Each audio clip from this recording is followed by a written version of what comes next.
La parole de Dieu nous dit, selon Éphésiens 4,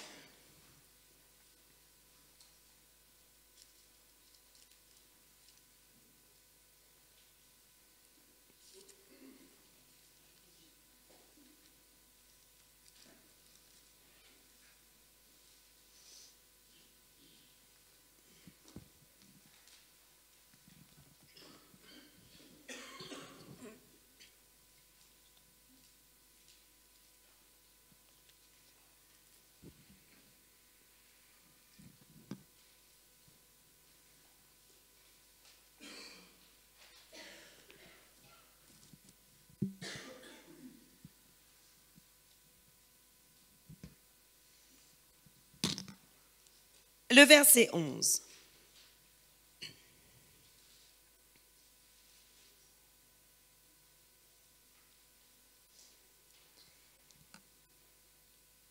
La Bible dit, c'est lui qui a donné les uns comme apôtres, les autres comme prophètes, les autres comme évangélistes, les autres comme bergers et enseignants. Il l'a fait pour former les saints aux tâches du service en vue de l'édification du corps de Christ. Amen.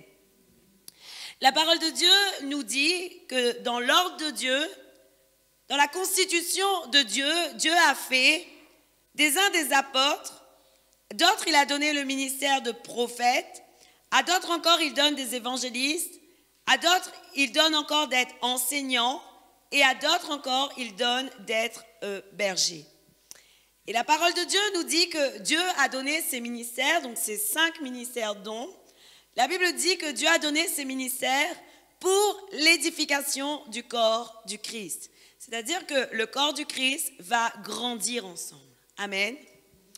Maintenant, il est important de se dire, mais qu'est-ce qu'un prophète? Qu'est-ce qu'un apôtre? Qu'est-ce qu'un évangéliste? Qu'est-ce qu'un berger? Et qu'est-ce qu'un enseignant?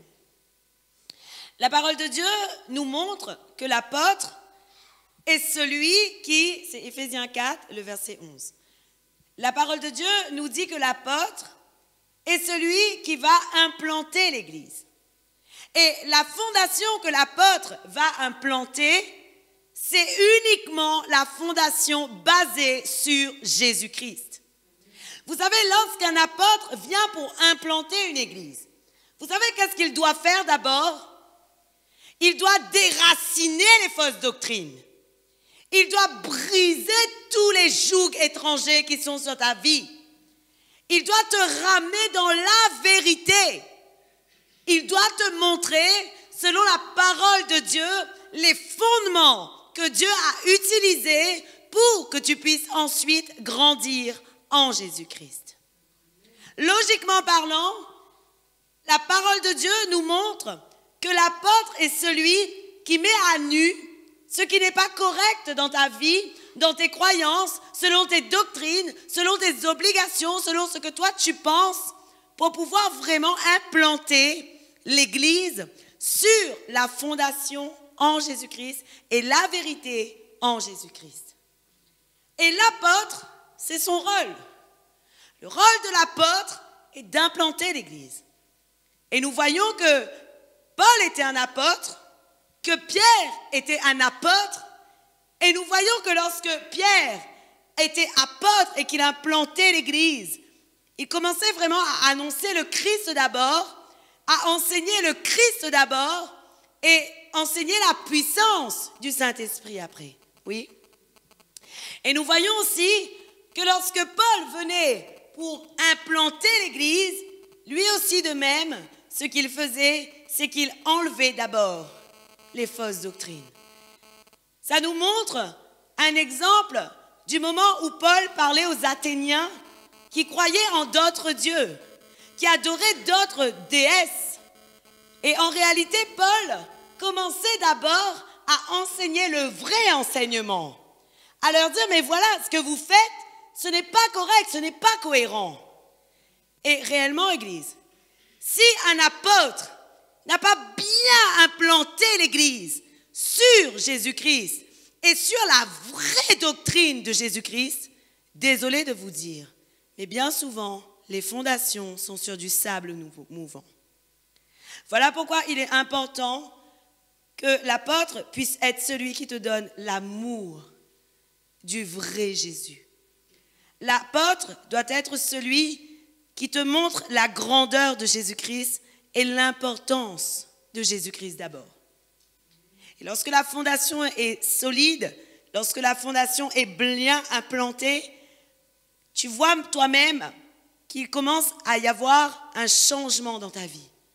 Tu vois toi-même qu'il commence à avoir un renouvellement de ta manière de penser. Tu commences toi-même à demander à Dieu le renouvellement de ton intelligence parce que tu commences à comprendre que beaucoup de choses que tu as apprises n'est pas correctes. Et lorsque l'Église est basée vraiment sur la fondation en Jésus-Christ et sur la vraie vérité qui est Jésus-Christ, alors elle ne peut que croître. Et voilà pourquoi la tâche de l'apôtre est primordiale. Il est primordial qu'il y ait un apôtre qui implante l'Église d'abord. Le rôle de l'apôtre est de venir implanter une Église. Est-ce qu'il a l'obligation de revenir ensuite dans l'Église? Pas obligé. Il peut revenir dans l'Église et continuer à enseigner le peuple, continuer à instruire le peuple jusqu'à ce que lui-même, il donne une responsabilité au pasteur que le Seigneur aura désigné, aura voulu. Mais il peut aussi ne plus venir du tout dans l'Église. Parce que si tu regardes la parole de Dieu, Paul a bien implanté des églises. Mais Paul n'était pas avec eux. Oui ou non? Paul écrivait des lettres, Paul les encourageait, Paul leur envoyait des messages pour les reprendre quand il fallait leur reprendre, mais il n'était pas toujours avec eux. Alors l'apôtre peut venir, oui, mais il n'est pas obligé que l'apôtre reste là avec toi. Il n'est pas obligé. Dans notre cas à nous, par exemple, un apôtre a implanté l'église, il est venu quelque temps, et puis ensuite, il n'est plus venu. Il n'est plus venu parce qu'il avait d'autres choses à faire, d'autres responsabilités à faire, et le Seigneur lui en a confié d'autres. Mais comme il avait déjà institué et établi un pasteur à la tête de l'église, alors il avait fait son rôle. Il avait fait ce pourquoi le Seigneur l'avait envoyé, c'est tout. Alors il y a premièrement l'apôtre selon la parole de Dieu. Ensuite, la Bible nous dit qu'il y a le prophète. Le prophète est celui qui donne des messages directement inspirés de Dieu. Alors, il ne faut pas se perdre entre la prophétie, la parole de connaissance et la parole de sagesse. C'est trois choses totalement différentes. La prophétie est un message directement qui vient de Dieu. Dieu te donne une prophétie sur quelque chose qui va se produire, sur quelque chose qui va arriver. Le Seigneur te met en garde, il te prévient, il te dit quelque chose vraiment pour annoncer ce qui ne s'est pas encore produit. Et souvent, la prophétie se manifeste comme ça. La parole de connaissance est une parole directement qui est inspirée bien souvent de la parole de Dieu. Et souvent, il peut y avoir quelqu'un qui dit, le Seigneur dit, si tu crois, tu verras sa gloire. C'est une parole de connaissance. Le Seigneur dit que si tu crois, tu verras la gloire de Dieu. Une parole de connaissance parce qu'elle est directement implantée et sortie de la parole de Dieu. Et puis, il y a des paroles de sagesse. C'est exactement comme tu demandes un conseil à quelqu'un et tout à coup, la personne, elle ne sait pas pourquoi, mais elle a profondément dans son cœur une révélation sur ce conseil, sur la demande que tu lui as faite. Et bien souvent, elle va te dire quelque chose qui est inspiré par Dieu. Et souvent, ce sont des situations que tu peux vraiment savoir palpables, réelles, les situations du moment qui est répondue par une parole de sagesse. Et ça, c'est merveilleux. Alors, il ne faut pas se tromper. Lorsque tu as une parole de connaissance, tu ne peux pas dire Ainsi parle l'Éternel. Tu as une parole de connaissance. Il t'a dit, si tu crois, tu verras ma gloire. Mais tu ne peux pas dire, ainsi parle l'Éternel. Et bien souvent, il y a des personnes qui ne savent pas faire la différence entre la connaissance, la prophétie et la sagesse. Et pourtant, il y a une différence. La prophétie est une parole vraiment qui vient directement de Dieu. C'est exactement, Dieu nous dit, par exemple, une prophétie que nous avons eue, nous, où le Seigneur nous dit, il y aura beaucoup de gens, beaucoup de guérisons, beaucoup de délivrances au travers de cette église. Et pour le moment, on ne voit pas. Et c'est une prophétie qui a été déclarée sur l'église. Ce n'est pas encore le moment pour que cette révélation s'accomplisse, mais la parole de Dieu dit, écris la vision, crois en cette révélation, et elle s'accomplira en temps convenable, ce que la parole de Dieu nous dit selon Habakkuk, oui ou non? Alors aujourd'hui, Église, on doit bien comprendre que le prophète est vraiment celui qui va recevoir des messages directement inspirés de la part de Dieu. Et ça, c'est vraiment important de comprendre. Et je crois vraiment qu'il y a un passage que je veux vous donner en parlant du prophète.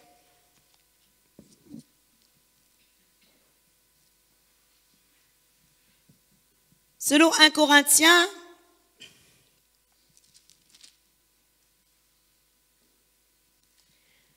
« 14, le verset 32.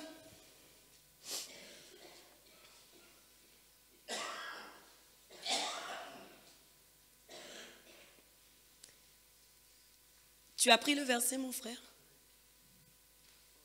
J'aimerais que tu me donnes la version français courant. La parole de Dieu dit, selon 1 Corinthiens 14, le verset 32, la Bible dit « L'esprit des prophètes est soumis aux prophètes.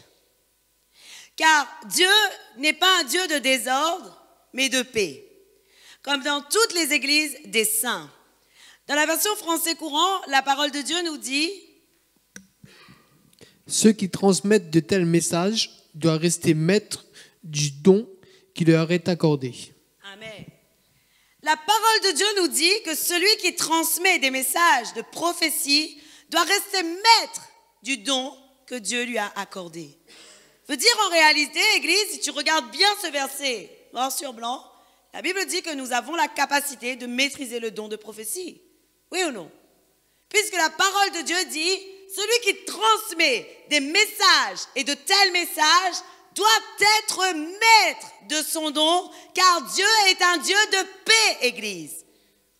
Alors aujourd'hui, il faut que toi-même, tu puisses discerner en tant que prophète si ce message que tu as vient de toi ou vient de Dieu, Église. Mais si déjà toi-même, tu ne sais pas discerner les choses, c'est dur de manifester ce don. Oui ou non? Et la Bible dit, Dieu est un Dieu de paix et non de désordre, Église.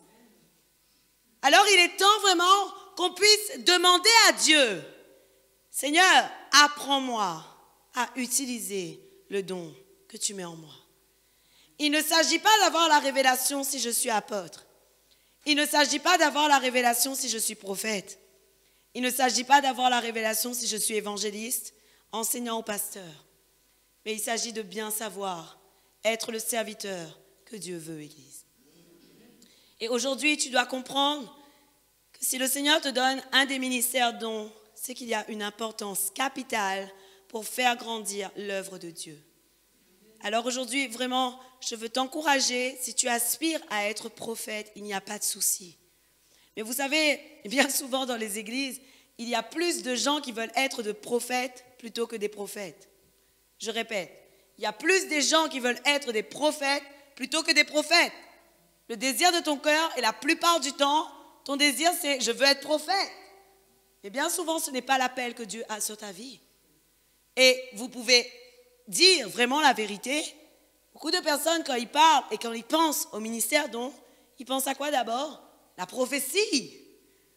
Mais ce n'est pas la peine de vous cacher. Moi-même, j'ai dit à Dieu, Seigneur, je veux être prophète. Dieu m'a dit non, pas prophète pour toi. Et souvent je dis, si j'avais à choisir, j'aurais aimé être prophète. Mais le Seigneur ne m'a pas donné d'être prophète, le Seigneur m'a donné d'être enseignant et pasteur. Alors j'accepte ce que le Seigneur me donne. Amen. Mais aujourd'hui, Église, on revient vraiment à l'enseignement. Je veux vraiment te dire que si tu regardes vraiment, il y a beaucoup plus qui aspirent à être des prophètes que des vrais prophètes. Et tu dois vraiment être celui ou celle et avoir le don que Dieu a mis en toi. Vous savez pourquoi? Parce que dans les ministères dons, chacun est important. Chaque ministère don est important. Comme je vous ai dit tout à l'heure, si la fondation d'un apôtre n'est pas construite sur les vraies doctrines et la vraie vérité de Jésus-Christ, l'Église est en danger. L'Église est en danger parce que veut dire que le peuple n'est pas correctement nourri. Et ça, c'est grave. C'est très grave parce qu'il faut, pour que la construction avance et pour que l'œuvre vraiment avance, il faut qu'elle soit sur le roc. Il faut qu'elle soit bâtie sur le roc. Alors, être apôtre, c'est très important. Être prophète, c'est très important parce que bien souvent, le Seigneur utilise le prophète pour révéler les dons qui sont en chacun. Voilà pourquoi Paul avait dit à Timothée, ne néglige pas le don qui t'a été confié par une révélation lors d'une prophétie. Vous connaissez ce verset biblique? Et bien souvent, vraiment, le prophète déclare sur ta vie ce que le Seigneur a donné pour toi. Alors vraiment, être un vrai prophète, c'est très important. Mais il faut veiller à pouvoir maîtriser le don que Dieu a mis en toi. Alors pour ça, Église, autant qu'apôtre, autant que prophète, il faut avoir une vraie consécration. Il faut avoir une vraie consécration. Une vraie vie de prière, une vraie vie d'écoute, une vraie vie de silence, une vraie vie de jeûne, une vraie vie de sanctification, une vraie consécration. Et ça, c'est très important. Sans la consécration, tu peux malheureusement perdre beaucoup de personnes. Parce que si ta vie n'est pas sanctifiée, tu ne pourras pas enseigner une révélation que la parole ne t'aura pas donnée. Et pour recevoir les révélations de la parole de Dieu, il faut vraiment aspirer à chercher auprès de Dieu comment le Seigneur agit, comment il travaille mon cœur et comment vraiment il est selon la parole de Dieu. Mais si toi-même tu ne cherches pas ça, si tu ne cherches pas cette sanctification, comment tu pourrais vraiment enseigner les autres? C'est impossible. Comment tu pourrais guider les autres? C'est impossible. Comment tu peux conduire les autres? C'est impossible. Il faut d'abord que tu puisses être toi-même enseigné d'abord, afin de pouvoir guider le peuple que Dieu t'a confié. Et ça, c'est la réalité des choses.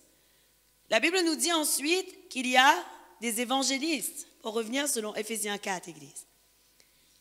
Alors, la parole de Dieu nous parle des évangélistes, et l'évangéliste est celui qui va annoncer la parole de Dieu. Et vous savez, ce qui est merveilleux, c'est qu'un évangéliste, finalement, si tu réfléchis, un évangéliste enseigne quand même la parole. Pourquoi? Parce qu'un évangéliste va t'instruire sur qui est Jésus, comment tu dois aspirer à suivre le Christ et qu'est-ce que tu dois faire pour le Christ. Oui ou non? Un évangéliste est celui qui va t'amener petit à petit vers le Christ.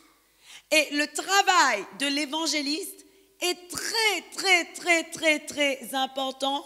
Le travail de l'évangéliste est très puissant. En réalité, vraiment, on doit honorer les évangélistes. On doit prier pour qu'il y ait des évangélistes. On doit prier parce que le premier qui va arracher du royaume des ténèbres, c'est l'évangéliste. Le premier qui va commencer à semer, à implanter la semence spirituelle, c'est l'évangéliste. Et bien souvent, ce ministère, ce don est négligé. Ah, évangéliste, non. Pourquoi? Parce que bien souvent, on n'est pas sur le devant de la scène. Mais en réalité, Église, l'évangéliste, il est très important dans le royaume des cieux. Et l'évangéliste doit aller annoncer la parole et ramener la brebis dans le pâturage. Si tu es évangéliste, que toi-même, tu es enseigné par une église, par une œuvre, par un pasteur, tu dois emmener cette brebis dans ton église. Tu ne peux pas emmener ta brebis nulle part. Tiens, mais je ne sais pas vraiment où la conduire.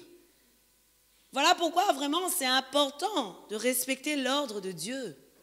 Il y a des apôtres, il y a des prophètes, il y a des évangélistes, il y a des pasteurs, il y a des enseignants. Mais toi, en tant qu'évangéliste, tu peux bien annoncer la parole, tu peux bien enseigner la parole, tu peux bien dire les choses, mais tu peux ne pas avoir le cœur de Dieu pour les hommes. Ça veut dire qu'à un moment donné, tu vas commencer à travailler avec quelqu'un, et puis plus il va te poser des questions, il va t'appeler tous les jours, il va te dire, viens, tu ne pourras plus. Tu vas dire, mais je suis fatigué, jusqu'à quand il faut que je l'aide? Et donc Dieu a mis celui qui porte le fardeau des peuples, le berger. Et en réalité, on croit vraiment que l'œuvre du berger est très facile. Mais je vais vous dire, l'œuvre du berger, et c'est le moindre de tous les dons, le pasteur. C'est le moindre de tous. Parce que finalement, le berger pleure avec les brebis. Le berger veille sur les brebis. Le berger est celui qui, lorsque le loup vient pour attaquer les brebis, lui, il court sur le lion. Il va pour attaquer le lion avant. Il va pour défendre la brebis. Un peu comme David a fait. David a dit, mais moi je suis personne, moi. Mais par contre, je suis un berger. Et lorsque ma brebis est en danger, lorsqu'un lion vient pour la manger, qu'est-ce que je fais? Je cours sur ce lion. Et puis je vais pour taper le lion, pour enlever et arracher la brebis de la gueule du lion. Vous voyez, en réalité, Église, le cœur du berger est celui qui va arracher la gueule du lion, la brebis. C'est celui qui va combattre dans le spirituel pour toi. Toi, tu es en train de dormir, tu vis des situations difficiles, mais Dieu le réveille à 2 heures du matin et dit, toc, toc, lève-toi. Il y a un tel là qui est en train de combattre dans le spirituel. Alors combat avec lui, combat pour lui et commence vraiment à dégainer la prière pour pouvoir attaquer l'ennemi. Le berger est celui que le Seigneur réveille à n'importe quelle heure. Le berger est celui que le Seigneur pousse. Quand toi tu veux dormir, le Seigneur te touche comme ça et te dit, lève-toi, je t'ai dit prie. Lève-toi, je t'ai dit prie. Tu veux essayer de dormir, mais tu n'arrives pas. Dieu t'a dit prie. Le berger, et lorsque tu as envie d'éteindre ton téléphone pour ne plus entendre personne, c'est le jour exactement où 10 personnes ont besoin de toi. C'est exactement le jour où 10 personnes ont besoin de toi, Église. En réalité, je veux vous dire qu'on ne doit pas négliger aucun don. Et que vraiment, la tâche d'un berger est très difficile. La tâche d'un évangéliste est dure, mais tu n'as peut-être pas la patience du berger. La tâche du prophète est dure, mais tu n'as pas finalement toutes ces responsabilités devant toi. Tu vas annoncer la parole, tu vas annoncer le message venant de Dieu. Oui, tu vas être contre-attaqué, oui, tu vas être attaqué. Oui, on va te faire du mal parfois, parce qu'on ne pourra pas accepter ce que tu as à dire. Mais quand même, quand tu auras fini de faire ce que le Seigneur t'aura dit, ce sera terminé. Et bien souvent, le berger doit être là, éveillé, jour et nuit. Et aujourd'hui, vraiment, Église, on aspire tous à guider le peuple, mais on n'a pas tous le même cœur. Dites-vous bien les choses. Aujourd'hui, je ne veux pas vanter ma position. Je veux juste vous dire qui est le vrai berger. Et le vrai berger, et Jésus-Christ lui-même a dit, le vrai berger est celui qui veille sur les brebis. Et vous savez, lorsqu'il n'y a plus de berger, le peuple est en danger. Jésus-Christ lui-même a dit au peuple, selon la parole de Dieu et selon Matthieu 26,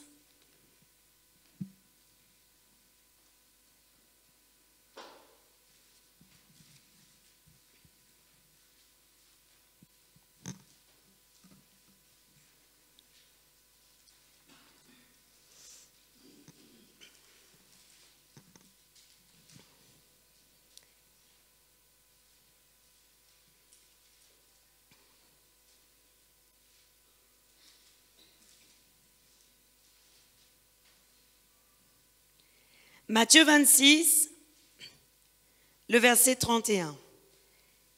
Jésus-Christ a déclaré aux disciples, lorsqu'il allait partir, mourir et aller auprès du Père, Jésus-Christ a dit, alors Jésus leur dit, vous trébucherez tous cette nuit à cause de moi, car il est écrit, je frapperai le berger et les brebis du troupeau seront dispersées. Qu'est-ce que Jésus-Christ a dit? En réalité, je crois vraiment que Jésus-Christ avait la crainte pour ses brebis. Jésus-Christ avait la crainte pour ses brebis parce qu'il savait qu'il allait partir auprès du Père. Et alors, qu'est-ce que Jésus-Christ a dit? La parole de Dieu a déclaré, vous frapperez le berger et les brebis du troupeau seront dispersées. Et vous savez, chacun de nous aujourd'hui, on va dire, mais le berger, c'est Jésus. Mais en réalité, Église, oui, le berger, c'est Jésus, mais la parole de Dieu dit qu'il établit aussi des évangélistes, et dans ma version à moi, Louis II, c'est dit, second 21, pardon, selon Éphésiens 4, le verset 11, il dit un autre comme berger. Ça veut dire que le pasteur représente le berger. Le nouveau berger que Dieu a mis devant toi pour veiller sur toi, pour te guider, pour te conduire. Alors, chaque berger a aussi un berger. Et moi, mon berger, c'est Jésus-Christ. Je dois me soumettre vraiment à Jésus-Christ. Et je prends conseil auprès de d'autres bergers et je parle avec d'autres bergers pour pouvoir mieux guider le peuple de Dieu. Et donc, au-delà de Jésus-Christ, je prends attache avec d'autres bergers pour savoir quelle est la meilleure situation et comment bien diriger le peuple de Dieu, Église. Oui ou non? En réalité, on a besoin de tout un chacun pour grandir et faire avancer le royaume des cieux. La parole de Dieu nous parle, et je finis sur Éphésiens 4, également de l'enseignant. Et alors, l'enseignant est celui qui va instruire, qui va décortiquer la parole. Il va décortiquer chaque verset. Il va aller chercher le verset et le contraire du verset et chercher la révélation au travers de ce verset et de ce contraire. Parce que dans la parole de Dieu, il y a vraiment des révélations.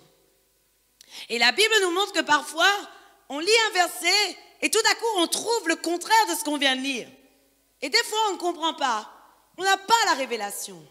Et l'enseignant est celui qui va aller fouiller la parole de Dieu. Il va aller décortiquer la parole de Dieu. Il va aller chercher au travers en français courant, en second 21, en Louis II, dans les dictionnaires, les encyclopédies de la parole. Il va aller chercher les mots, les étymologies. Il va aller chercher tout ce qui concerne la parole pour mieux t'enseigner. Et ça, c'est merveilleux. Il va même aller chercher l'histoire de toutes choses, les origines des choses, autrefois les traditions anciennes. Pourquoi Jésus-Christ est parti avec la croix et passé avec une croix? Parce qu'autrefois, ça représentait l'humiliation, par exemple. Mais l'enseignant va être celui qui va vraiment décortiquer la parole de Dieu.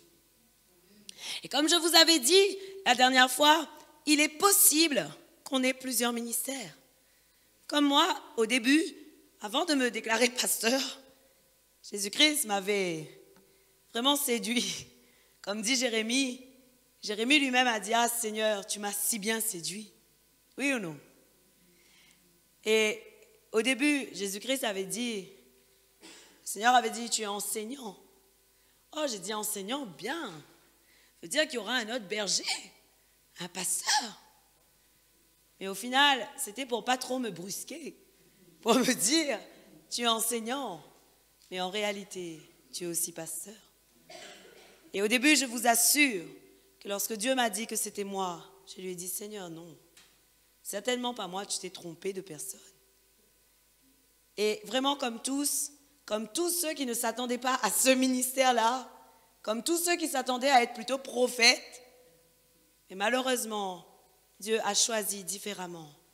Et comme tous ceux qui s'attendaient à notre ministère, j'ai dit à Dieu, Seigneur, non, je voulais la prophétie, moi. Et j'ai dit, Seigneur, est-ce que tu me vois vraiment capable de diriger ton peuple? Et vraiment, j'ai dit à Dieu, Seigneur, je ne suis rien, je ne suis personne. Je me suis enfermée à un moment donné, je ne voulais plus voir des gens parce que j'avais tellement été blessée et déçue dans ma vie que j'avais qu'une envie, c'était, je voyais les gens, je leur disais bonjour et je repartais. Et le Seigneur a changé mon cœur là-dessus. Et le Seigneur a détruit toutes les carapaces que je m'étais construites.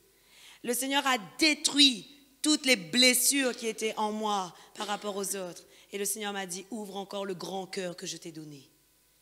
Et ça, c'est merveilleux parce que quand le Seigneur m'a dit, ouvre encore le grand cœur que je t'ai donné, j'ai compris pourquoi le Seigneur me disait ça. Et ça, c'est merveilleux, Église. Et aujourd'hui, vraiment, on doit comprendre et on doit chercher maintenant qu'on connaît de quoi est fait la parole de Dieu et de quoi est fait les ministères. On doit chercher et aspirer à connaître, Seigneur, oui, quel est mon ministère? Mais tu sais, Église, n'en fais pas une maladie si Dieu ne t'a pas dit demain que tu es prophète, ou que tu es pasteur, ou que tu es apôtre, ou que tu es évangéliste. Ne fais pas une maladie si Dieu tarde à te révéler ton ministère.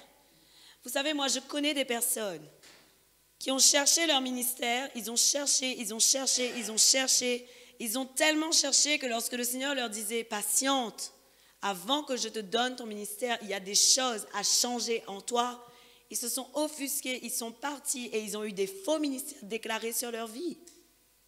Et aujourd'hui, ils deviennent des faux prophètes. Ils deviennent des faux serviteurs de Dieu parce qu'ils ont tellement cherché à avoir une place, un ministère, un titre que malheureusement l'ennemi leur a donné le titre qu'ils voulaient avoir. Mais ce n'était pas forcément l'appel qu'il y avait sur leur vie.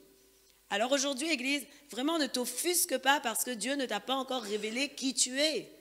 Mais commence à faire des petites tâches, commence à dire à Dieu, Seigneur, quelle que soit l'œuvre que tu veux que je fasse, je la ferai parce que ta parole déclare, faites tout sans plainte ni contestation comme pour le Seigneur.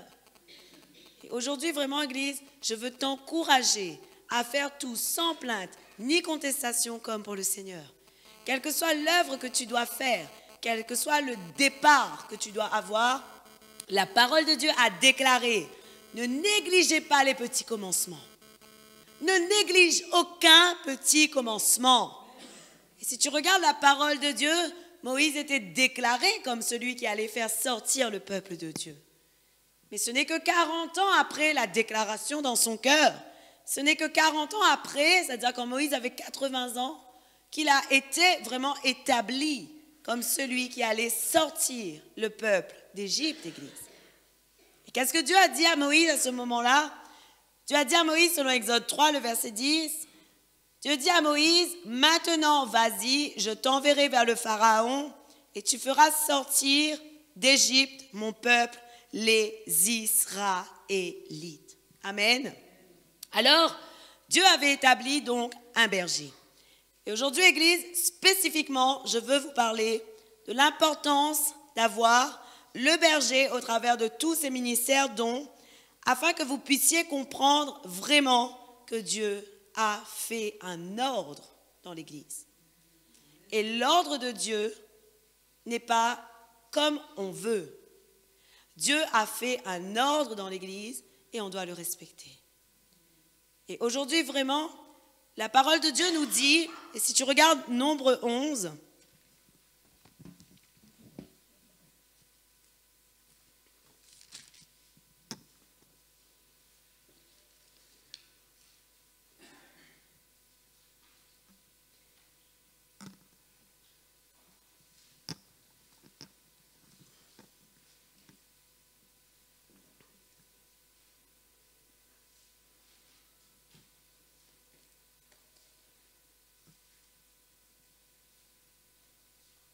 le verset 10.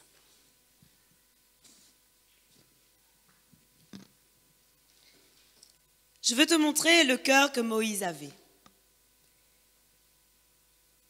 La Bible dit, Moïse entendit le peuple pleurer. Chacun dans sa famille à l'entrée de sa tente. La colère de l'Éternel s'enflamma fortement et Moïse en fut attristé. Et il dit à l'Éternel, « Pourquoi fais-tu du mal à ton serviteur? Et pourquoi n'ai-je pas trouvé grâce à tes yeux, au point que tu m'imposes la charge de tout ce peuple? Est-ce moi qui suis le peuple de ce peuple, le père de ce peuple? Est-ce moi qui l'ai mis au monde pour que tu me dises, porte-le contre toi comme une nourrice, porte un enfant jusqu'au pays que tu as juré à ses ancêtres de lui donner? Ou prendrai-je de la viande pour en donner à tout ce peuple? En effet, ils viennent pleurer près de moi en disant, donne-nous de la viande à manger. Je ne peux pas, à moi tout seul, porter tout ce peuple, car il est trop lourd pour moi. Plutôt que de me traîner ainsi, tue-moi donc, si j'ai trouvé grâce à tes yeux, et que je ne vois pas mon malheur. L'Éternel dit à Moïse, rassemble auprès de toi 70 hommes, pris parmi les anciens d'Israël, des hommes que tu connais comme anciens et responsables du peuple, amène-les à la tente de la rencontre et qu'ils s'y présentent avec toi. Alors la parole de Dieu nous montre le cœur de Moïse pour son peuple, et au moment vraiment où le peuple était en train de pleurer, où le peuple était en train de réclamer de la nourriture, la Bible nous montre que Moïse, à un moment donné, il a commencé à être frustré en lui. Il a commencé vraiment à s'inquiéter de l'avenir et de la situation de ce peuple. Et à ce moment-là, la Bible nous montre et nous dit, Seigneur, Moïse dit à Dieu, est-ce moi qui suis le père de ce peuple? Est-ce moi qui l'ai mis au monde pour que tu me dises, porte-le contre toi comme une nourrice, porte un enfant jusqu'au pays que tu as juré à ses ancêtres de lui donner? Alors, Église, tous ici présents, nous voyons le ministère de Moïse et la tâche de Moïse comme noble. Et tous ici présents, nous pouvons parfois dire, Seigneur, donne-moi d'être un Moïse. Tous ici présents, nous pouvons aspirer à être un Moïse, à être un Abraham, à être vraiment celui qui a conduit le peuple. Et la Bible te montre que dans la tâche du Moïse, dans la tâche et la responsabilité de Moïse, il y avait aussi des fardeaux dans son cœur. Et la Bible nous montre que Moïse était vraiment profondément attristé pour ce peuple et qu'il avait peur. Moïse avait peur de ne pas réussir. Moïse avait peur de ne pas savoir porter le peuple. Moïse avait peur. Et Moïse a dit à Dieu, Seigneur, est-ce que c'est moi qui ai mis au monde ce peuple? Mais ce que la parole de Dieu nous montre, c'est que Dieu avait dit à Moïse, porte ce peuple contre toi comme une nourrice. Porte ce peuple contre toi comme une nourrice, porte un enfant jusqu'au pays que tu as juré à ses ancêtres de leur donner. Ça veut dire que Moïse, au-delà de faire sortir le peuple du pays d'Égypte, avait une vraie responsabilité. Moïse devait être un parent pour ce peuple. Moïse devait être celui vraiment qui prenait soin de ce peuple. Pourquoi je te dis ça, Église? Parce que la parole de Dieu, et nous allons voir que le peuple est devenu rebelle contre Moïse. Et aujourd'hui, je veux attirer ton attention sur justement le fait que devenir rebelle est dangereux pour ta vie. Le fait de devenir rebelle à l'autorité que Dieu met devant toi est dangereux pour ta vie. Et la parole de Dieu nous montre que malheureusement, le peuple qui était avec Moïse, dont Moïse avait le souci, dont Moïse avait le vrai cœur pour eux, la parole de Dieu nous montre que ce peuple-là a contesté contre Moïse et a commencé à dire, mais nous aussi on est saints. Et souvent, Église, désolé de dire, mais on se pense supérieur à l'autorité que Dieu a mise sur nous. On se croit supérieur à l'autorité que Dieu a mise sur nous. C'est comme si demain matin, Dieu m'a établi comme berger de cette église, comme pasteur de cette église, et vous vous dites en vous-même, et vous commencez à vous dire en vous-même, mais pasteur fait ça, mais moi aussi je peux faire ça. Moi aussi je peux aller monter un groupe. Moi aussi je peux aller montrer des cellules de maison tranquilles, j'ai pas besoin de pasteur. Moi aussi je peux aller faire toutes choses, moi aussi je suis saint. Dieu ne parle-t-il pas avec moi comme il parle avec pasteur? Oui ou non? Si la parole de Dieu nous montre que Myriam a contesté contre Moïse, nous sommes le même peuple, Église. Nous sommes un peuple de rebelles. La rébellion est en nous.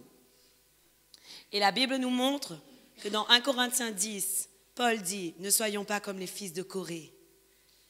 1 Corinthiens 10, c'est dans la Nouvelle Alliance, ça non? Si je sais lire la Bible, 1 Corinthiens 10, c'est dans la Nouvelle Alliance, oui ou non? Et dans 1 Corinthiens 10, qu'est-ce que Paul a dit? Ne soyons pas comme les fils de Corée qui ont protesté contre Moïse et à cause de ça, ils sont morts. 250 hommes sont morts à ce moment-là, Église. Et la parole de Dieu nous montre comment les fils de Corée ont protesté contre Moïse. Si on regarde Nombre 16, écoutez précisément ce qu'ils ont dit. Et vraiment, parfois, j'entends des peuples, des personnes parler comme ça, et c'est grave. Ils parlent comme ça et ils se disent supérieurs à l'autorité que Dieu a mis devant eux. Et ça, c'est grave. C'est grave car tu deviens rebelle. Rebelle parce qu'il y a un ordre dans ce que Dieu fait. Et alors, si Dieu établit un ordre, c'est parce qu'il n'est pas un Dieu de désordre. Et Dieu établit un ordre et c'est tout. David était jeune, oui ou non? Mais David était le chef d'une grande armée. Est-ce qu'à cause de ça, David n'a pas réussi des victoires et des victoires malgré sa jeunesse? Et bien sûr que si. Pourquoi? Parce que David lui-même était soumis à Dieu. Moïse, il a dit à Dieu, je ne me sens pas capable. La Bible nous prouve que Moïse a dit, Seigneur, mais je ne sais pas parler comme il faut. Alors Dieu lui a donné, et vous savez pourquoi Dieu a donné et a dit à Moïse, établis des responsables? Parce que Moïse a demandé des responsables à Dieu. Moïse a dit à Dieu, Seigneur, mais est-ce que je peux porter moi ce peuple seul?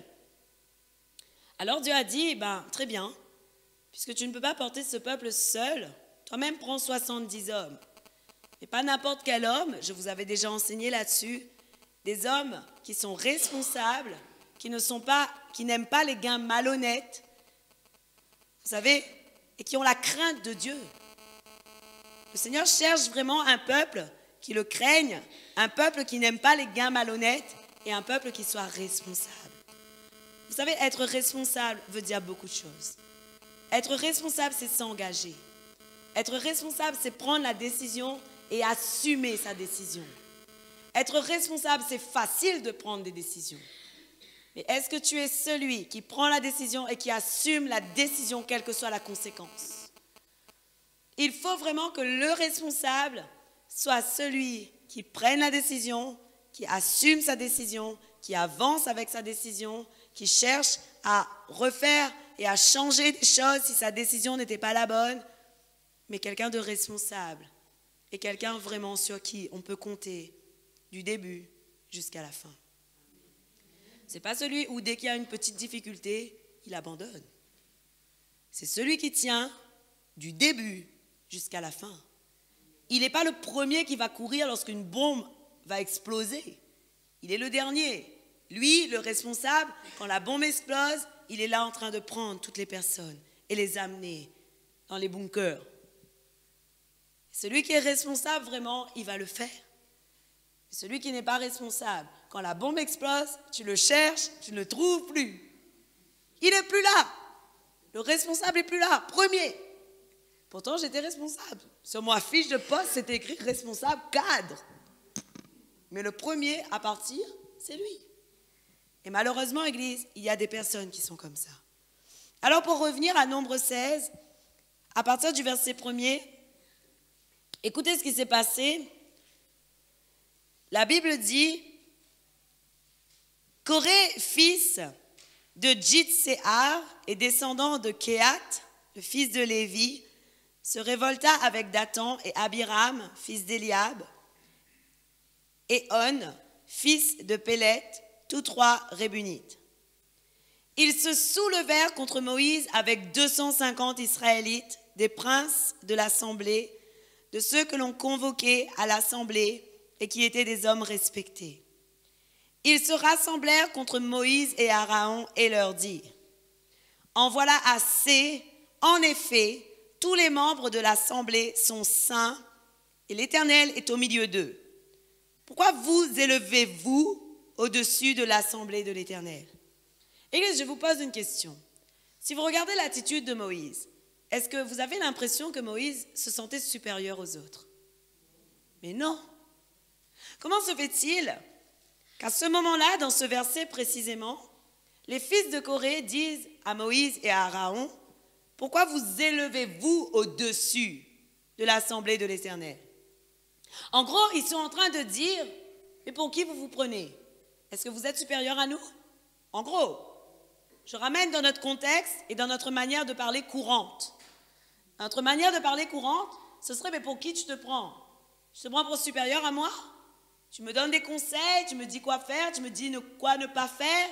Pour qui tu te prends? » Et en réalité, la parole de Dieu nous montre précisément, même si Moïse et Aaron étaient humbles, même si Moïse et Aaron étaient celui qui pleurait devant Dieu, étaient ceux vraiment qui avaient le souci du peuple, je crois vraiment que l'ennemi avait mis dans le cœur des fils de Corée qu'ils se sentaient supérieurs. Et malheureusement, bien souvent, l'ennemi infiltre. L'ennemi infiltre tes pensées et commence à te dire, quand tu regardes pasteur là, elle se trouve pas un peu supérieure à elle? Elle prend pas un peu ses aises là? Elle vient me dire qu'est-ce que je dois faire, qu'est-ce que je dois pas faire? Non mais sa vie, elle est sanctifiée avant. Mais finalement, nous aussi on est saints. Et l'Éternel, il est au milieu de nous. Aujourd'hui, je vous le dis, et peut-être que c'est un peu... Vous ne vous sentez pas concerné. En tout cas, si vous ne vous sentez pas concerné, je rends grâce à Dieu et que le Seigneur vous préserve de la voie du diable. Que le Seigneur vous préserve de la voie du diable et que vous ne soyez pas l'objet de scandale. Vraiment, c'est ma prière pour vous, Église. Que le Seigneur vous préserve de ne pas être l'objet de scandale dans une église et dans l'assemblée. Parce qu'on va voir ensuite ce qui s'est passé au niveau des fils de Corée. Moïse a dit d'accord. Quand Moïse eut entendu cela, il tomba le visage contre terre.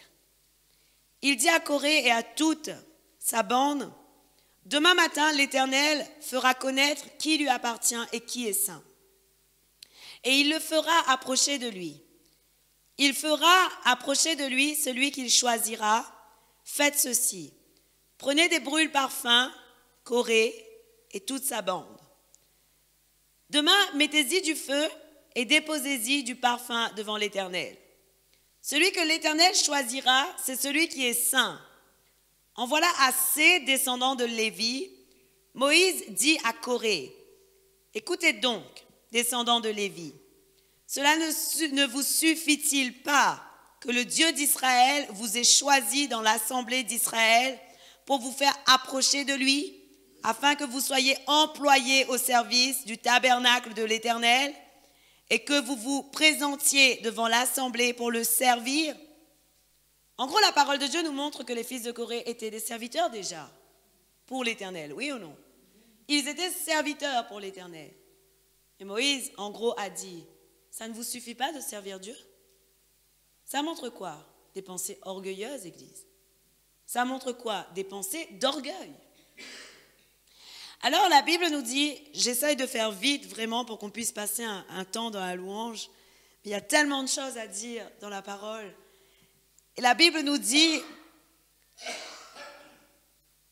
au verset 10, « Il vous a fait approcher de lui, toi et tous tes frères, les descendants de Lévi, et vous voulez encore remplir la fonction de prêtre.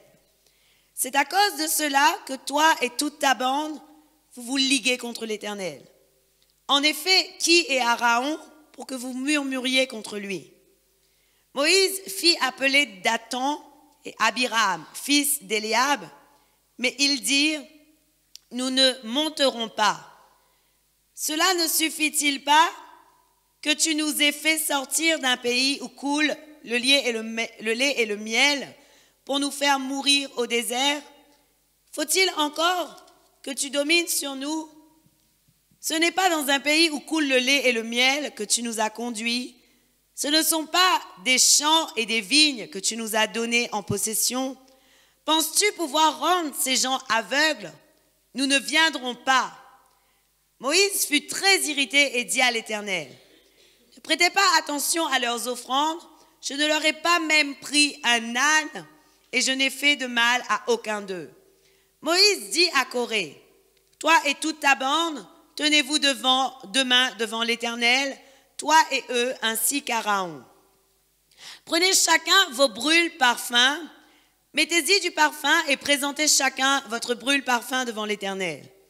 Il y aura 250 brûle-parfums. Aaron et toi, vous prendrez aussi chacun le vôtre. Ils prirent chacun leur brûle-parfum, ils mirent du feu et ils déposèrent du parfum et ils se tinrent à l'entrée de la tente de la rencontre avec Moïse et Aaron. Corée convoqua toute l'assemblée contre Moïse et Aaron à l'entrée de la tente de la rencontre. Alors la gloire de l'Éternel apparut à toute l'assemblée, et l'Éternel dit à Moïse et à Aaron, séparez-vous de cette assemblée, que je les détruise en un instant. Ils tombèrent le visage contre terre et dirent, ô Dieu, Dieu qui donne le souffle à toute créature, un seul homme a péché, et c'est contre toute l'assemblée que tu t'irriterais. L'Éternel dit à Moïse, ordonne à l'assemblée de se retirer loin de l'habitation de Corée, de Dathan et d'Abiram. Moïse se leva et alla vers Dathan et Abiram, suivi des anciens d'Israël. Il dit à l'assemblée, éloignez-vous de la tente de ces méchants hommes et ne touchez à rien de ce qui leur appartient. Sinon vous seriez vous aussi supprimés à cause de tous leurs péchés. Continue au verset 29. Si ces gens meurent comme le reste des hommes, s'ils subissent le sort commun à tous les hommes, ce n'est pas l'Éternel qui m'a envoyé. En revanche, si l'Éternel accomplit un acte extraordinaire, si la terre s'en trouve pour les engloutir avec tout ce qui leur appartient, et qu'ils descendent vivants dans le séjour des morts, vous saurez alors que ces gens ont méprisé l'Éternel. Ils finissaient de prononcer toutes ces paroles lorsque le sol se fendit sous eux. La terre s'entrouvit et les engloutit, eux et leurs familles, avec tous les partisans de Corée et tous leurs biens. Ils descendirent vivants dans le séjour des morts, eux et tous ceux qui leur appartenaient. La terre les recouvrit et ils disparurent du milieu de l'assemblée. Tous les Israélites qui étaient autour d'eux s'enfuirent à leurs cris. Ils se disaient en effet, fuyons, sinon la terre nous engloutira. Un feu jaillit venu de l'Éternel et dévora les 250 hommes qui offraient le parfum. Waouh! Ces mêmes hommes qui disaient à Moïse, on est saints. Et pourquoi vous élevez contre nous? Nous aussi on est saints. Et nous aussi, Dieu est au milieu de nous. Vous savez pourquoi?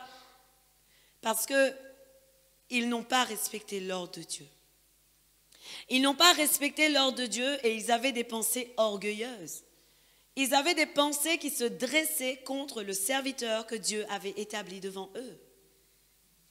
Et Dieu voyait la souffrance que Moïse avait pour ce peuple.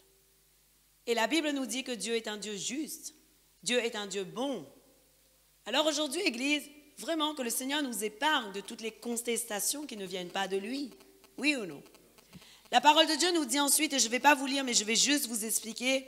La parole de Dieu nous dit que lorsque les Israélites ont vu ça, les autres personnes qui étaient restées là avec Moïse et qui n'étaient pas morts, la Bible nous dit qu'ils ont commencé à dire à Moïse, mais vous avez tué ces personnes.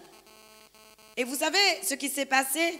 Ces personnes étaient 14 700 personnes à dire, mais vous avez tué ces personnes, vous avez tué ces Israélites.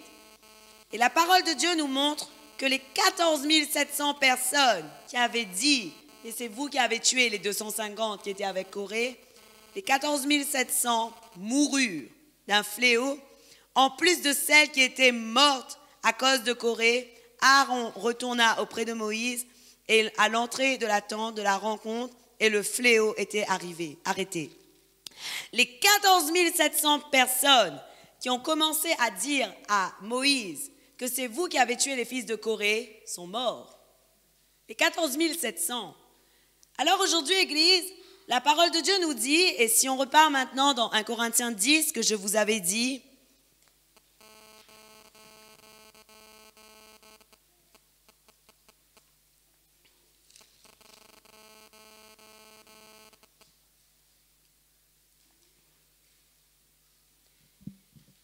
je vais vous lire à partir le verset 1 à 5, et puis nous irons directement du verset 10 à 12.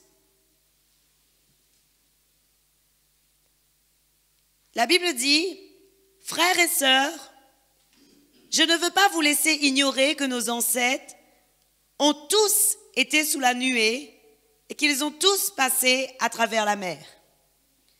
Ils ont tous été baptisés en Moïse, dans la nuée et dans la mer. Ils ont tous mangé la même nourriture spirituelle et ils ont tous bu la même boisson spirituelle.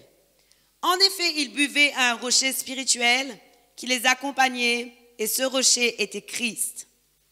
Mais la plupart d'entre eux n'ont pas été approuvés par Dieu puisqu'ils sont morts dans le désert. » Directement au verset 10, Paul dit, « Ne murmurez pas comme certains d'entre eux l'ont fait, de sorte qu'ils sont morts sous les coups du destructeur. Tous ces faits leur sont arrivés pour servir d'exemple et ils ont été écrits pour notre instruction, à nous qui sommes parvenus à la fin des temps. Ainsi donc, que celui qui croit être debout fasse attention à ne pas tomber. » Amen. Paul prenait précisément l'exemple des fils de Corée à ce moment-là. Et Paul a dit au peuple et aux Corinthiens, qui était un peuple vraiment qui était impudique, qui vivait des situations de désordre dans l'Église, Paul a dit aux Corinthiens, attention, beaucoup ont reçu la nuée de Dieu.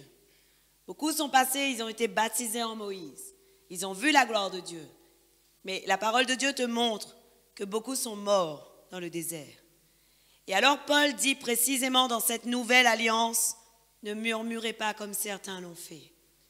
Et Paul a dit, ainsi donc, que celui qui croit être debout fasse attention à ne pas tomber. Alors je vais te dire quelque chose, Église. Dans ta relation avec Dieu, tu dois faire attention à toi-même. Dans ta relation avec Dieu, tu dois faire attention à tes sentiments. Dans ta relation avec Dieu, tu dois faire attention à ton caractère. Dans ta relation avec Dieu, tu dois faire attention à ta relation vis-à-vis des autres. Dans ta relation avec Dieu, tu dois faire attention à respecter la parole de Dieu et à honorer Dieu. Dans ta relation avec Dieu, tu dois faire attention à respecter l'ordre de Dieu. Dans ta relation avec Dieu, vraiment, tu dois faire très attention à toutes ces choses. Et d'autant plus, Paul a dit, d'autant plus que nous connaissons les temps dans lesquels nous sommes. Vous savez pourquoi, Église? Parce que la parole de Dieu nous parle des derniers temps. Et la Bible nous dit, selon 2 Timothée, et je vais m'arrêter ici, ensuite.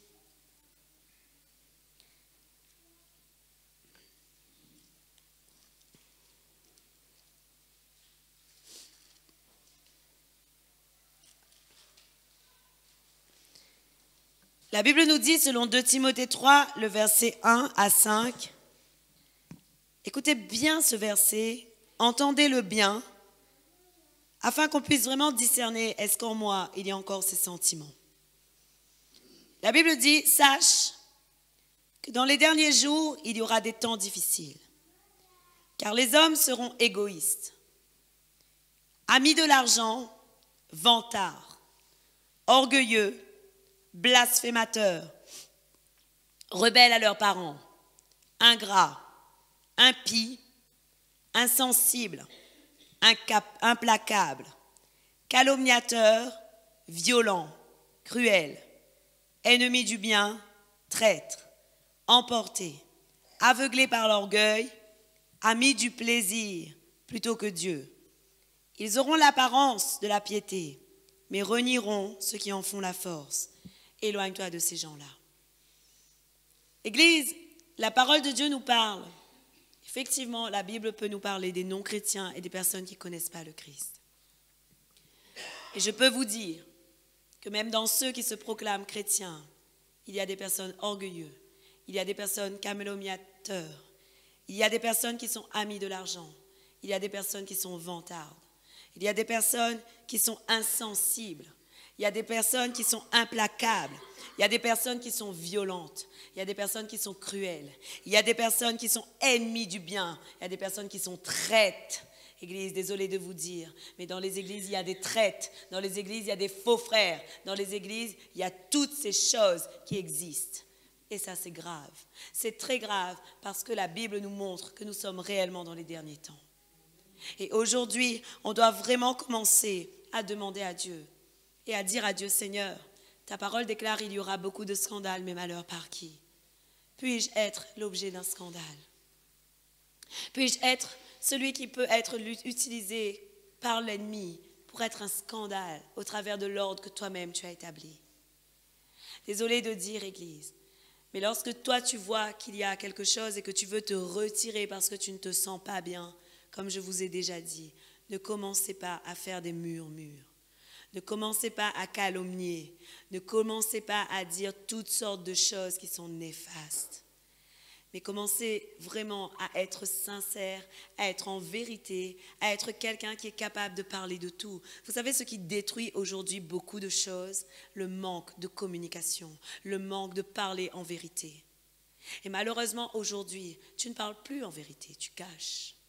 Tu n'as pas compris quelque chose et tu préfères aller voir une brebis qui ne connaît peut-être pas plus que toi, plutôt que venir voir le pasteur pour t'expliquer ce que tu n'as pas compris.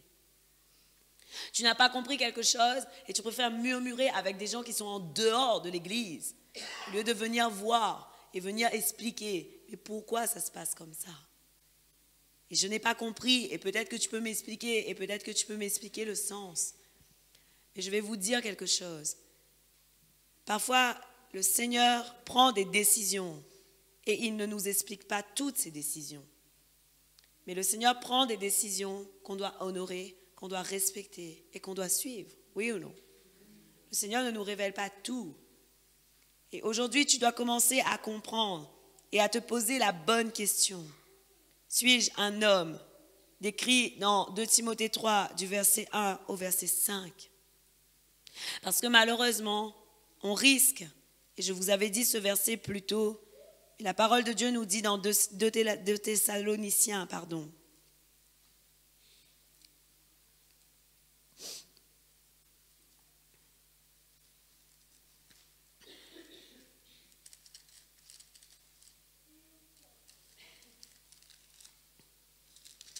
De Thessaloniciens 2,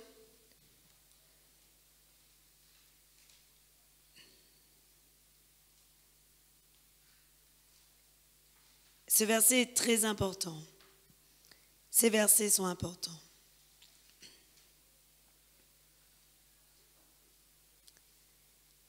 Il dit que personne ne vous trompe d'aucune manière.